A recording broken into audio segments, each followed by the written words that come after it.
और उसने छुट्टी ली है, तो तुम्हें क्यों टेंशन हो गई? माँ साहब, क्या बात है अधिपति, बोलो ना। आप गुस्सा तो नहीं होंगी ना माँ साहब? अधिपति बोलो जल्दी, बात इतनी क्यों खींच रहे हो? क्या है अधिपति? हाँ माँ साहब, आप हमारे लिए देवता हो। पर पर क्या? उसके आगे कुछ पर तो होगा ही ना। नहीं नहीं, आप मेरे लिए देवी समान हैं, पर हमारे लिए और है। और क्या? और हमें आपकी सुननी है। तो इसके आगे पर है। पर कहीं पर भी नहीं है। तो बात बताने में इतना झिझक क्यों रहे हो? मैंने तुमसे जो पूछा है उसका जवाब देने में इतना समय क्यों ले रहे हो?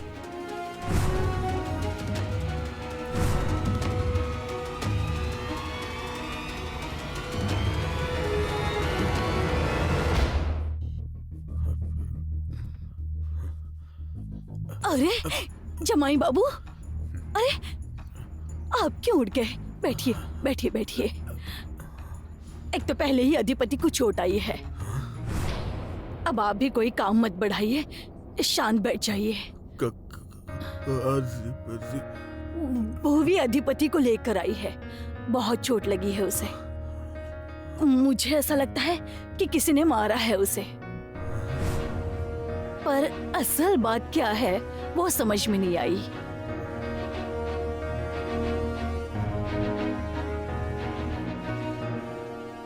ये देखो, ये भी आ गई।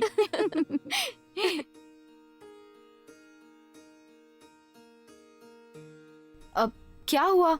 आप सब हंस क्यों रहे हैं? अरे तुम अभी यहाँ कैसे? वो मैं बाद में बताती हूँ, पर मुझे लगा कि आप लोग डरे हुए होंगे, इसलिए मैं जल्दबाजी में आ गई। पर आप सब तो यहाँ हंस रहे हो, क्या हुआ? अरे भुवनेश्वरी मैडम की वजह से। भुवनेश्वरी मैडम? उन्होंने क्या किया? उन्होंने काली माता का रूप धारण कर लिया और बजरंग नाम के राक्षस को धराशाही कर दिया।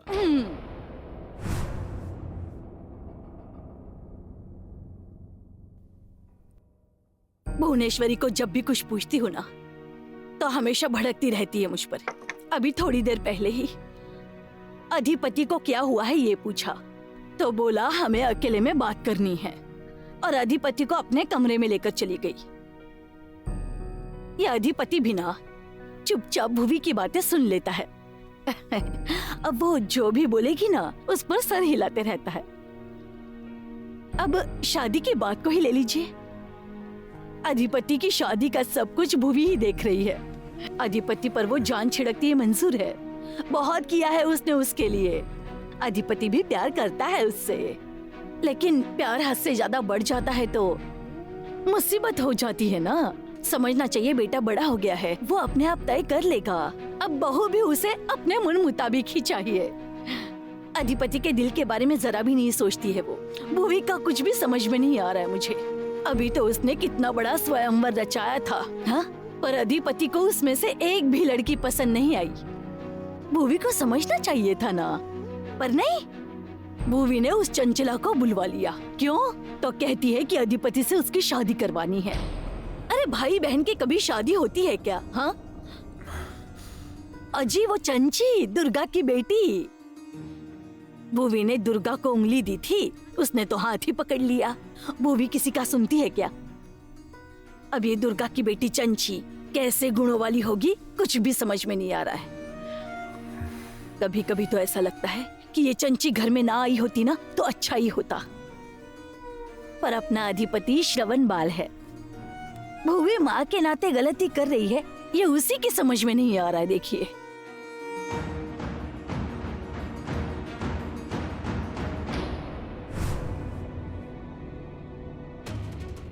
अरे जमाई बाबू, अरे रुकिए, अरे जमाई बाबू रुकिए, अरे सुनिए। बड़े मालिक सुनिए बड़े मालिक, बात तो सुनिए। अरे बड़े मालिक, अरे सुनिए ना, सुनिए आप। अरे आप बेटे जैसे हैं इसलिए मैं बात करती हूँ ना आपसे। हाँ? ऐसा बर्ताव करेंगे तो इसके आगे कोई बात नहीं करूँगी मैं आपसे। हाँ मैडम आप जाइए ना, मैं इन्हें संभालता हूँ। हाँ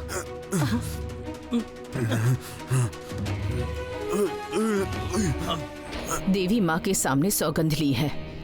अब जो सच है वो बताओ।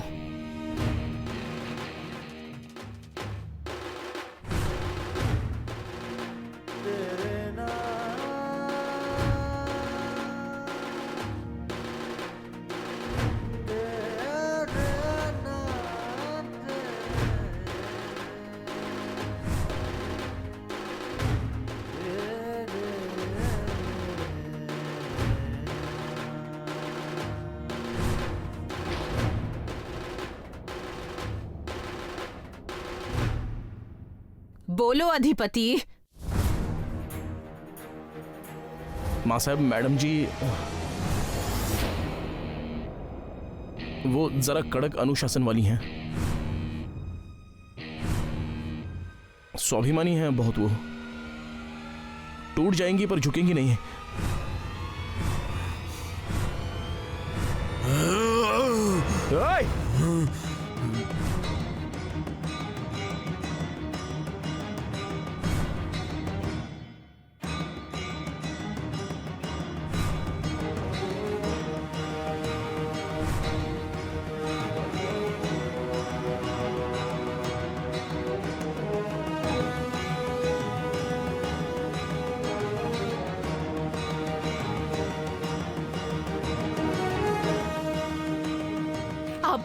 आपने फिर से हमला किया मुझ पर। माँ साहब पर हमला? माँ साहब पर हमला? उन्हें हाथ मत लगाइए, बता देता हूँ आपको, समझ गए ना? उनकी तरफ फिर से आंख उठाकर देखा ना तो सोचूंगा नहीं कि आप बाप है या कौन है।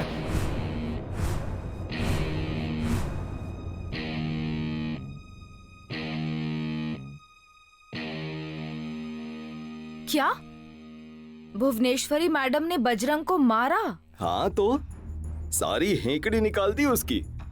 पूरी बस्ती के लोगों के सामने ऐसा धोया है ना उन्होंने कि कुछ पूछो ही मत। मेरा तो मन ही संतुष्ट हो गया। हमारे सामने बड़ा गुंडा बनकर घूमता था ना। मुझे मत मारिए, वो मेरे रास्ते में आ गया था। उनके सामने एकदम चूहा बन गया था, छोटा सा चूहा। ऐसा सबक सिखाया ना मैडम ने उसे, सीधे घुटनों पर लाकर बिठा दिया।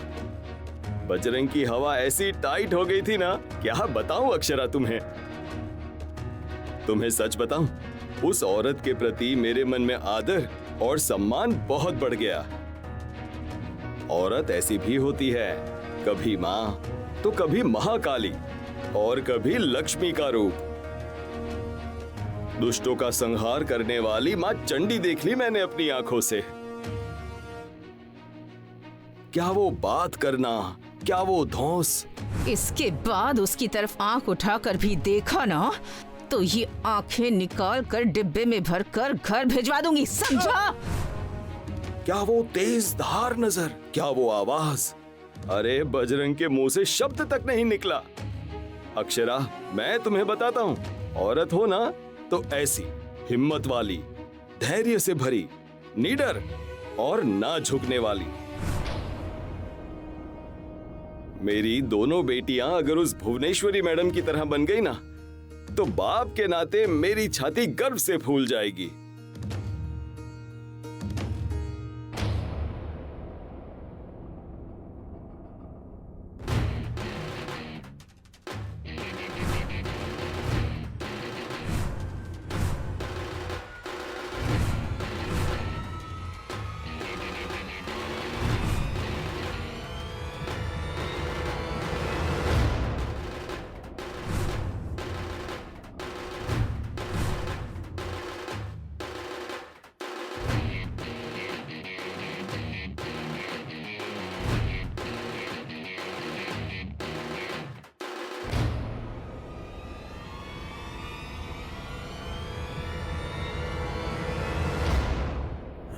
माँ साहब पर फिर से हमला किया ना तो जिंदा दफना दूंगा। नहीं, आपको वो बतौर बीवी नहीं चाहिए, ये हम जानते हैं, पर मुझे मेरी माँ साहब चाहिए। उनके रास्ते में मत आना, आया समझ में?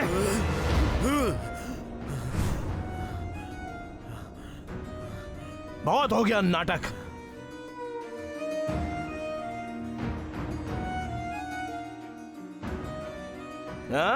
सह लेते हैं इसलिए क्या सर पर नाच रहे हो? हा? क्या लगा था? क्या ये रास्ते पर पड़ी है? कभी भी मन में आया तो इनको मारा? इतना आसान नहीं है। मेरी माँ साहब है ये। किसकी? मेरी माँ साहब है।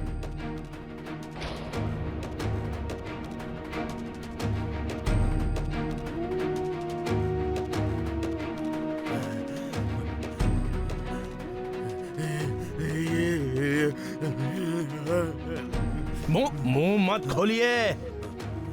पहले भी आपने उन पर हमला किया है, सब पता है मुझे। दो पैरों पर ठीक से चल नहीं पाता है आदमी, लेकिन मस्ती कितनी है इनके अंदर। हाँ, माँ साहब पर हाथ उठाते हो? इतनी कहां से आती है हिम्मत? और क्या क्या करना पड़ेगा इस औरत को? हाँ, आपका पूरा घर संभाल रही है। हाँ, आपकी ये सारी गृहस्थी संभाल रही है। आपके बेटे को बड़ा किया है, और क्या करना चाहिए इन्होंने? हाँ, फिर भी क्यों बार बार जान लेने आते हो? हाँ, शर्म नहीं आती आपको? शर्म नहीं आती आपको? अधिपति,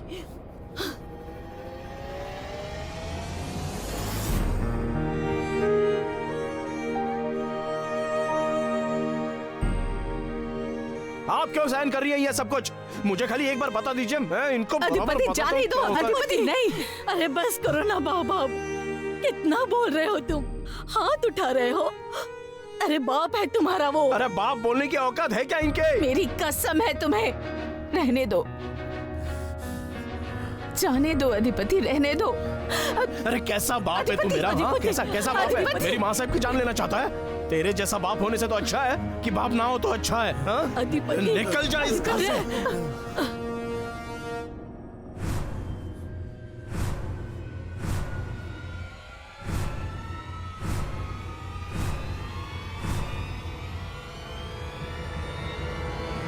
पापा जब से आए हैं उनकी तारीफ ही किए जा रहे हैं। और नहीं तो क्या, तारीफ करने लायक ही है ये।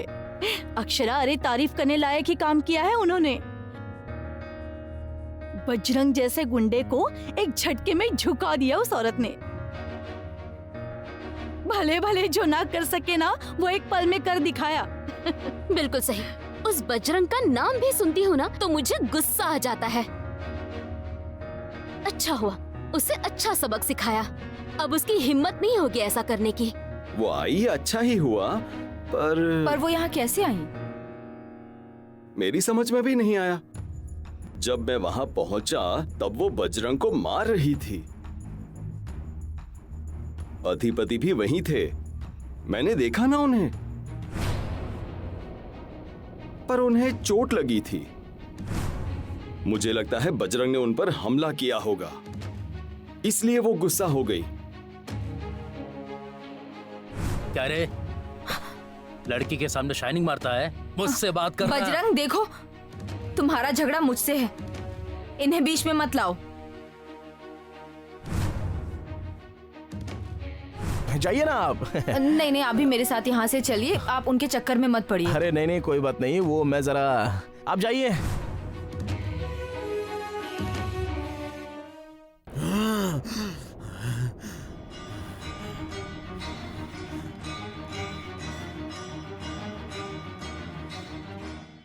हो गया समाधान आपका? देख लिया ना आपने?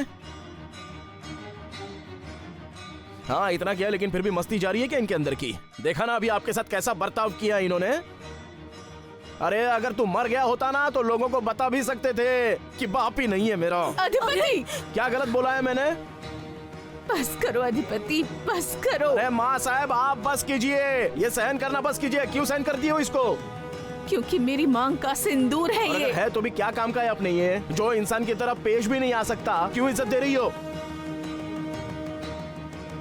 देखो, अब ये सब सोचकर कोई फायदा नहीं है। आप खाली एक बार मुझे बता दीजिए, मैं इस आदमी को ना। अधिपति, तुम लोग देख क्या रहे हो? इसे ऊपर ले जाओ, जल्दी जल्दी ले जाओ।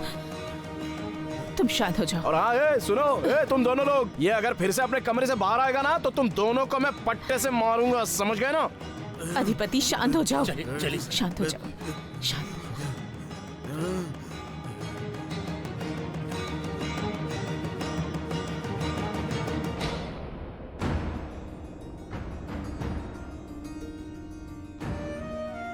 ये मांग का सिंदूर, इसको खुद के पैर पे चलना नहीं आता, लेकिन औरत के ऊपर जोर जबरदस्ती करना आता है।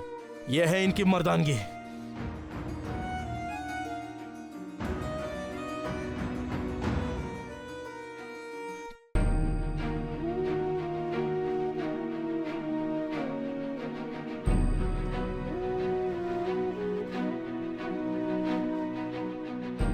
तुम लोग खड़े खड़े क्या देख रहे हो? चलो निकलो। और आज जो कुछ भी हुआ वो चार दीवारी के बाहर नहीं जाना चाहिए। चलो।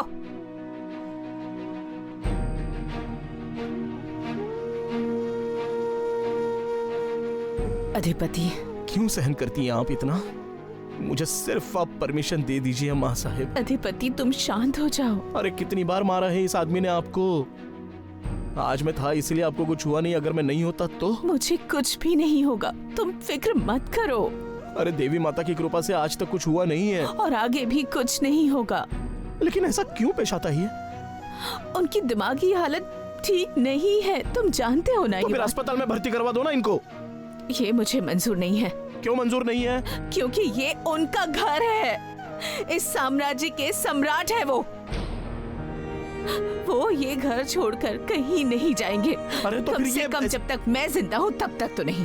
हो गया, मतलब आप जिंदगी भर इस आदमी को सहन करने ही वाली है। और कोई विकल्प नहीं है मेरे पास। हाँ, तुम शांत हो जाओ अधिपति, शांत हो ये जाओ। आदमी जब तक इस घर के अंदर है ना तब तक मैं शांत नहीं बैठने वाला।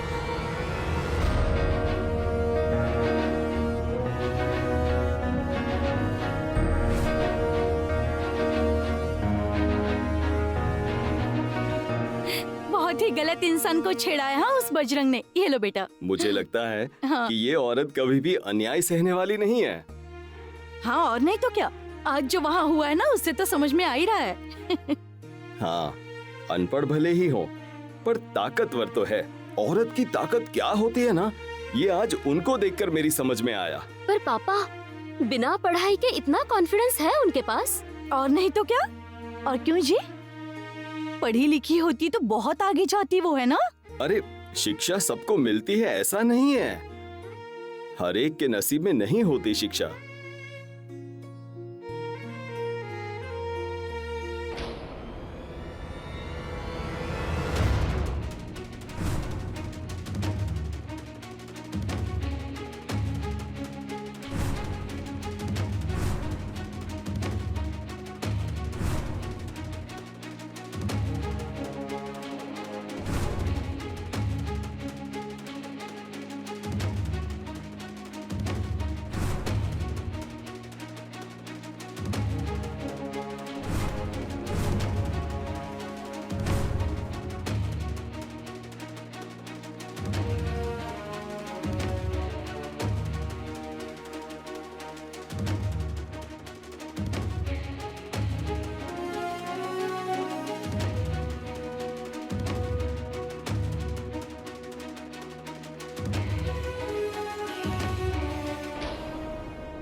तुम क्यों इतना परेशान हो रहे हो?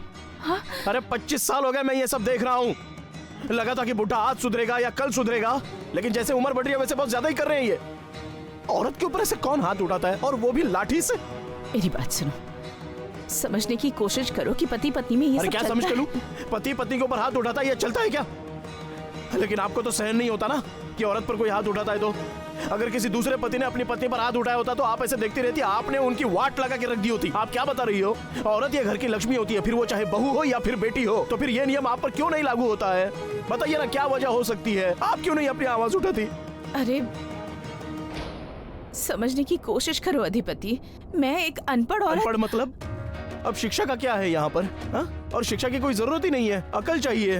आप ही तो हमेशा कहती है ना। ये मेरा रचाया हुआ षड्यंत्र है, षड्यंत्र है।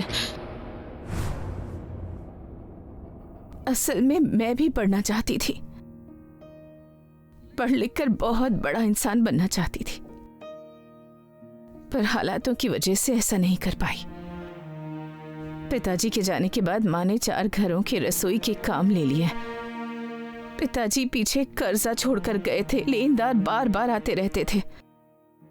जैसे तैसे 7वीं कक्षा तक पढ़ाई की, पर बाद में पढ़ाई छोड़नी पड़ी। लड़कियां हंसती थीं, पढ़ नहीं पाई इसलिए लोग बेइज्जती करते थे, पर हर किसी की किस्मत में नहीं होती ना पढ़ाई। लगता था कोई राजकुमार आएगा और इस बदनामी से मुझे आजाद करवाएगा। और फिर तुम्हारे पिताजी आ गए, पर उन्होंने बाकी सारे गुण छोड़कर सिर्फ मेरी शिक्षा पर उंगली उठाई। अनपढ़ कहकर मुझे नीचा दिखाया, कभी मेरा सम्मान नहीं किया। पढ़ी लिखी नहीं थी तो पढ़ाना चाहिए था ना, कहना था कि पढ़ाई पूरी करो, पर नहीं, कभी मेरा साथ ही नहीं दिया। की तो बस बेइज्जती। शर्म आती थी मेरे अनपढ़ होने की वजह से उन्हें। उस आदमी के बर्ताव की वजह से मेरे दिमाग में शिक्षा के बारे में गुस्सा भर गया। कहा नहीं चाहिए मुझे शिक्षा, और पढ़े लिखे लोग भी, कोई जरूरत नहीं है शिक्षा की।